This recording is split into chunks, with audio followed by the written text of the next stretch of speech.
O STF negou ontem o recurso do Bolsonaro contra a sua condenação. Que fiasco, gente! Que fiasco!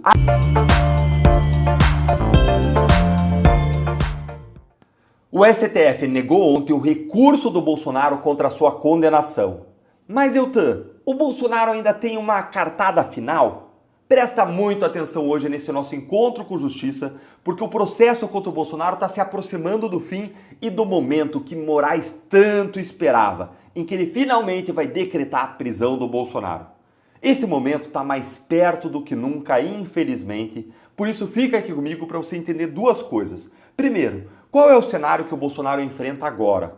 Segundo, qual é a saída, por mais difícil que seja, que se desenha para ele? Bora então para o primeiro ponto com essa notícia aqui que saiu na Gazeta do Povo, que já era previsível. Sem Fux, primeira turma rejeita recurso de Bolsonaro e mantém a condenação. Gente, isso aqui já era esperado. Os embargos de declaração, que é o recurso que foi julgado agora, é um recurso que não é capaz de reverter a condenação. Mas ele ajuda a deixar a decisão mais clara para um novo recurso que vai ser oferecido depois, sem falar que ele ganha tempo para os réus, para as partes. O julgamento desse recurso aconteceu no plenário virtual do STF e poderia durar até o dia 14 de novembro. Mas, vejam bem, todos os 4 ministros da primeira turma já votaram de uma vez para negar os recursos de todos os réus. Gente, o que acontece é visivelmente que eles estão correndo com tudo para carimbar de vez a condenação e jogar todo mundo na cadeia, especialmente o Bolsonaro. Esse é o cenário, mas a questão é, o que acontece agora, hein? Quais são os próximos passos? E tem alguma saída para o Bolsonaro? Antes de eu ir para esse segundo ponto, eu vou pedir para você sentar o dedo no like, se inscrever no canal, clicar no sininho para não perder nada e para a voz da nossa indignação contra todas as injustiças desse caso chegar ainda mais longe.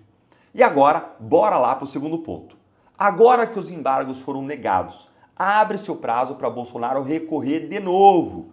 E desta vez não é mais embargos de declaração, agora são os chamados embargos infringentes, que é um recurso cabível quando existe uma divergência a favor do réu.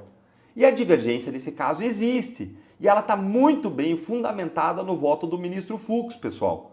Só que aqui entra uma outra discussão jurídica sobre o cabimento agora desse novo recurso, desses tais embargos infringentes. E a polêmica é a seguinte: julgamentos criminais sempre foram feitos aí pelo plenário do STF, composto por 11 ministros.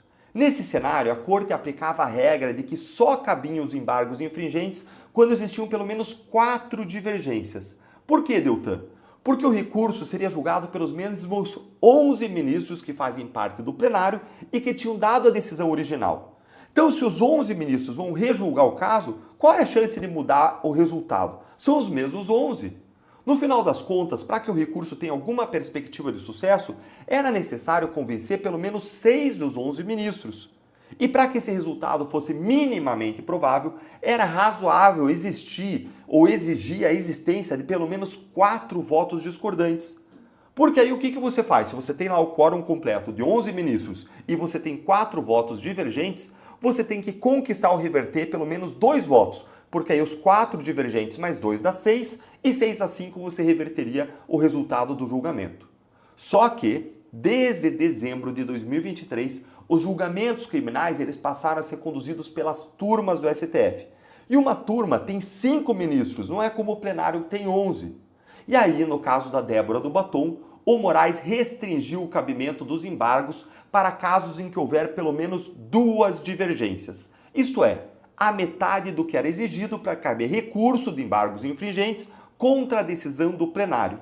E aí, olha aí essa matéria aqui que saiu. Ó. Apesar da divergência de Fux, jurisprudência dificulta recurso de Bolsonaro ao plenário do STF. Por que, Deltan? Justamente porque o Moraes, no caso da Débora, exigiu 2 divergências. E por que 2 divergências? Porque é metade do requisito de 4 votos divergentes que existia no caso de decisão do plenário. Como o plenário tem 11 ministros e a turma tem 5, o que o Moraes fez foi simplesmente dividir por 2 o número de votos divergentes que seriam necessários para oferecer esse recurso. Mas essa matemática não faz sentido. Por que, Deltan? Isso porque, mesmo se houver uma única divergência no julgamento da turma, a opinião preponderante dos outros 4 vencedores da turma pode ser facilmente revertida se o caso for para o plenário. Por quê? Porque caso os outros 6 ministros do plenário discordarem dos primeiros 4, num novo julgamento que venha, os 6 vão ganhar dos 4. Além disso, a Constituição e o Pacto de São José das Costa Rica, do qual o Brasil é signatário, faz parte, prevêem um direito fundamental ao duplo grau de jurisdição. O que é isso, Deltan? Todo brasileiro tem direito a um recurso para um novo tribunal ou para uma nova turma de juízes para revisar sua condenação criminal. No caso do Bolsonaro, que é julgado direto no STF, isso significa, no mínimo, permitir que uma divergência apenas seja suficiente para que os embargos infringentes sejam decididos pelo plenário, para que o Bolsonaro possa ser rejulgado, para ele ter o duplo grau de jurisdição. Como teve um voto de divergência, que foi o voto do ministro Fux, Bolsonaro poderia tentar, então, ingressar com esse recurso e ele deveria ser processado. E agora o que tem que acontecer é uma pressão para que isso aconteça, dos advogados, dos juristas e todo mundo que entende que o duplo grau de jurisdição é um direito fundamental do Brasil, por conta do Pacto de São José na Costa Rica. Isso não é opinião minha, isso é lei, gente, isso é o básico, é você ler o direito brasileiro. Não tem nem questionamento, não é um assunto que tenha polêmica, que tenha discussão, não. Todo mundo tem direito ao duplo grau de jurisdição. Mas vamos ser franco, a chance disso ir para frente, no caso Bolsonaro, é remota. Por quê?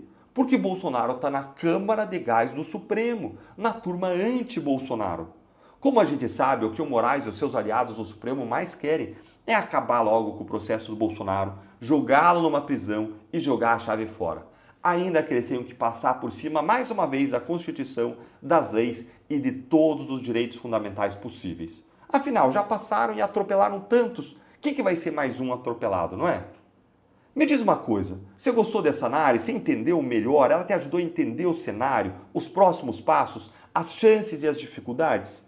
Então eu preciso te dizer que essa análise é parte da minha coluna deste sábado da Gazeta do Povo, que eu te convido desde já a ler, assinando esse jornal que liberou para você, que está inscrito aqui no meu canal, a melhor promoção do ano. A Black Gazeta. É a Black Friday da Gazeta que dá 70% de desconto na assinatura, gente. 70% de desconto. Olha aí. Um ano de acesso só por R$ 8,25 por mês. Gente, R$ 8,25 é menos do que uma ida na padaria. Acesse agora gazetadopovo.com.br/Deltan e garanta sua assinatura de R$ 27,90 por mês por apenas R$ 8,25 no primeiro ano. Isso é um desconto aí que faz com que você pague menos de R$ 100 por ano para você poder acessar conteúdos exclusivos como artigos meus, o Nicolas Ferreira, Alexandre Garcia, Marcel Van Hatten, R$ 8,25 por mês, pessoal. Um imenso de um desconto, era R$ 27,90 e foi para R$ 8,25, menos de um terço, um desconto de mais de 70% aí. R$ 8,25 por mês para você se informar com o melhor jornal do Brasil e que compartilha dos nossos valores cristãos, conservadores e de direita.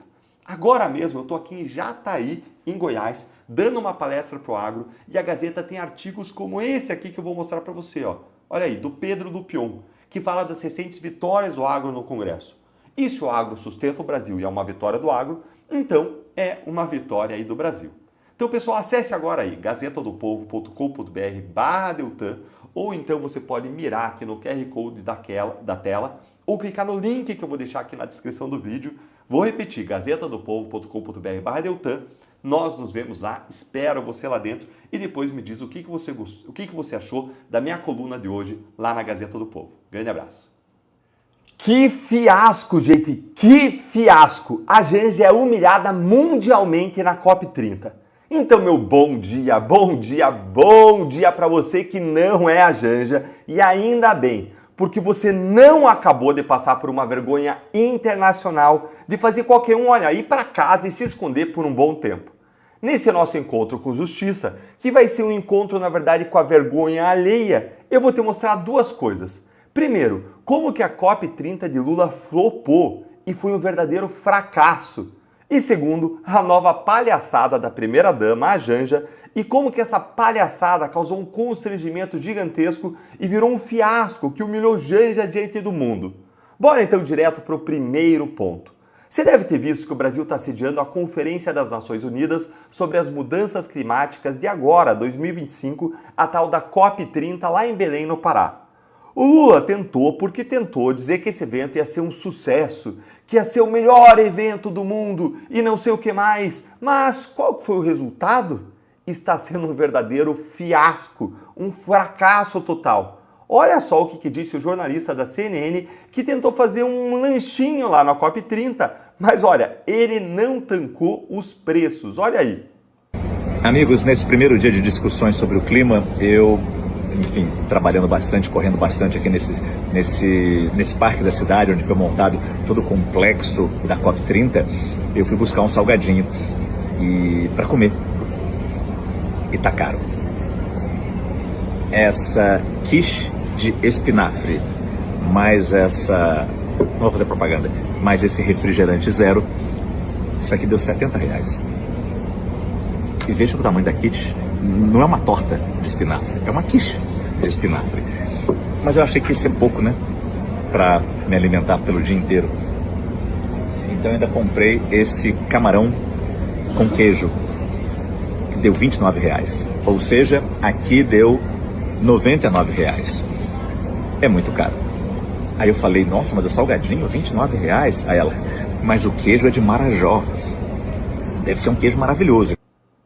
Gente, engraçado ver ali, incomodado e indignado. Olha, é como o João Luiz Mauad disse aqui nesse tweet, ó.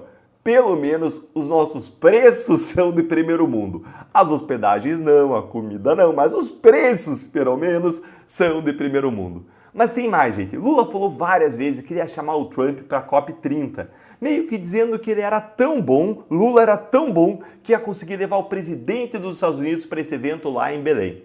Quem ligou a televisão em qualquer canal nesses dias deve ter visto que o presidente dos Estados Unidos, ele não está no Brasil. Ah, Deltan, mas olha, com certeza foi só o Trump que não veio, né? Ah, o resto do mundo, Deltan, deve estar todo aí. Você tem certeza? Sabe quem mais não veio? Olha aí, Trump, Xi Jinping, Milley. Gente, não veio ainda a Meloni, não veio Putin. Ou seja, os líderes mais importantes do mundo, aqueles que realmente definem a agenda global, estão sentados na mesa onde são de fato tomadas as decisões mais importantes do planeta, esses não vieram. Lula e sua COP30, ou melhor, sua Flop 30, como ela passou a ser chamada nas redes sociais, porque flopou, eles foram esnobados. Mas fica pior.